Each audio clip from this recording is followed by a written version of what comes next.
welcome to the Lawsmyth, where we simplify the law. And this is episode 4. And so far, thank you so much for your contributions, your comments, and your questions. We'll be getting to those shortly during the course of the show. Today, we're going to talk about a part of our lives that we usually just don't take into consideration when we're building our own life profile, and that is our personal relationships. And again, in the studio with me today is Jibola, who is going to take us through why personal relationships is very important when building your estate or estate planning. Jibola, welcome to the show, The Lawsmyth. CB, glad to be here again. Yes, I think that personal relationship plays a very important role in estate planning in some way. So it's a very wide thing to discuss. Oh, yes, it is. So it's now up to you from where you want to take it. Typically, I usually come and say, your relationships will determine the good and the bad of your estate. And so this is what we're trying to bring out to people, that when you are forming your friends, those people that you would carry along with you in life, how does that affect your estate planning? We're not deliberate really about who is in our lives. A lot of the times we're just trying to either keep up with the Joneses or just be in the right crowd. But how does that affect us in estate planning? So basically, your biological family and your extended personal family, by blood, your nuclear family, you cannot decide who they are. You cannot determine those people, but you can always determine your friends. And the minute you determine your friends, you determine the trajectory of your life. Now, most people start from, that's why most people, when you're planning the school for your kids, you're saying, okay, what school, you need to actually have at the back of your mind when you are planning nursery school, primary school, secondary school, university, and even postgrad, you probably have to decide who you want your children or who you want your family to look like. You must have a picture in the back of your head. So sometimes most of us these days struggle to pay some crazy school fees to get our children in the right spot for that trajectory. It also goes into even choosing your spouse.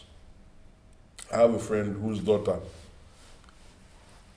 got a first in Cambridge, and we both agree that somebody like us, Who is us? me and him who went to LASU, should not marry his daughter who went to Cambridge. Some people may say that I am being very funny and I was myopic. just going to say, isn't that being a bit discriminatory? Because you don't know where your destiny would lead. I mean, we've seen several cases where people who are mismatched actually became matched. So how do you answer that? I've seen marriages where the mismatch that we're talking about produced the best results. Exactly. And I've also seen situations where this mismatch we're talking about produces the exact opposite. Sometimes you have husbands who don't understand wives' thinking or where they're from, and wives who don't understand the husband's thinking where they're from. Typically, let's say the rich girl, poor boy, or the poor boy, rich, or the poor girl, rich boy. There will always be those conflicts that they will always have to deal with. And this goes through all what we're talking about, personal relationship. I hope that they actually have a good talk before they get married, because it will determine a lot of things in their marriage. So if I was going to ask you to narrow down to 3 things. Now, we have on the surface, rich girl, poor boy. But what are the ingredients then that form that personal relationship that they should look for? Bills. Bills? Yes, bills. The bills that they will pay. Who is going to pay the bills? Who can afford to pay the bills? Whose mother-in-law needs more than a car ride to the house, and the other who needs a long distance ticket? There are so many things, intricacies that happen within families, that you need to be able to discuss these things. Some people grew up in a family where they were raised on struggle, and some people were born in families where they were raised in love. The attitude and mentality of these two sets of people can never be the same. So if a woman was raised in struggle or love and vice versa, you always have conflict. So where somebody is looking to be stroked and affectionate, the other person is looking like, man, those are not things that are my everyday. Some people are used to being touchy-feely. And some people are of the old school will tell you that, have you eaten? Yeah, okay, and which would actually be the sign of love. Actually, I think we've heard that said several times, that the way Nigerians show love is, have you eaten? So, and some people do not, it's not have you eaten that will make it for them, it's the touchy-feely. So you need to know the characters of each person and who you are dealing with when you are entering a marriage. You need to, I need to go back to that about students, about when they're planning. Okay. It is very important that you pick the right schools. Some people pick schools for their children because it will give them the right network. So you go to school with the son of this president or that president or this minister or that minister. Or you go to a sporting school where you know that. So at every point in life, you know different things that you need for your children. So Jibola, we're talking high level here. The market woman doesn't have the luxury of sending her children to a sporting school. So we all know that government schools now are, I don't want to be bleeped out, but you know what I'm saying. Everybody now has to everybody has to now dig deeper to provide the type of education that your child, you feel to the best of your knowledge that your child needs. You can't assume that one stream or one way is the way that everybody should follow. So the market woman whose child has to go to a government school because that's what is available to her, what would be the extra? There are several times where market women would say, look, I grew up on the island here, and there are people, market women, whose children ended up coming or going to Igbobi, St. Gregory's, King's College when we were growing up, because they made the extra effort to put their children in a place that is better than they were. So that is what we as parents always strive for. And as part of estate planning, where it is it's related to estate planning also is the fact that these children then, you expect that if I had done so much work, put in so much money, my children should be able to take it up a notch. So that is also part of the relationship that education has to play, or choosing the right personal relationships for your children. Is there a legal segue into this? Is there is there anything that we can put our hands on and say, personal relationships, yes, while it's personal, but is there something that we can point to and say, legally, this is why you should go in this direction for estate planning? Per se, there's no legal situation making you decide that to choose your network. But it's always good sometime or somewhere in your life to write these things down and have a contract with yourself. Why I'm asking this is because remember that when we were talking in our episode on DNA, there came the distinction between the moral and the legal aspect. So basically, now we're talking about personal relationships in estate planning, and we're talking more on morals. We're not talking about morals, we're talking natural law. We're talking about factors that determine the well-being of a person. I remember when we started this conversation a few weeks ago, and I said that estate planning is a mixture of art, science, philosophy, and morals, like you said. So estate planning has to do with a bit of everything. We're going to go on a short break, and when we come back, we're going to delve deeper into personal relationships and estate planning, the connection. Welcome back. We're going to continue our conversation, personal relationships in relation to estate planning. Please don't forget to drop your comments and your questions during the course of the show. Hopefully there'll be time. Mr. Jibola will take us through. Sorry about that, Jibola. Okay. So I want you to relate it more for us. How does me having a friend who is high on Igbo affect me planning estate? I'm not high, I don't take it. But my friend who has good qualities, just that, well, that's something he or she, he is really involved in. How does that affect me? Should that affect me? That's what we want to know. Those personal relationships, how does it affect me being able to, create an estate or not? As we are speaking today, illegal smoking is illegal in Nigeria. Is what? Illegal in Nigeria. So the day that you, the good friend, goes to sit with your bad friend who smokes igbo, and they come and arrest both of you, you have a lot of explaining to do.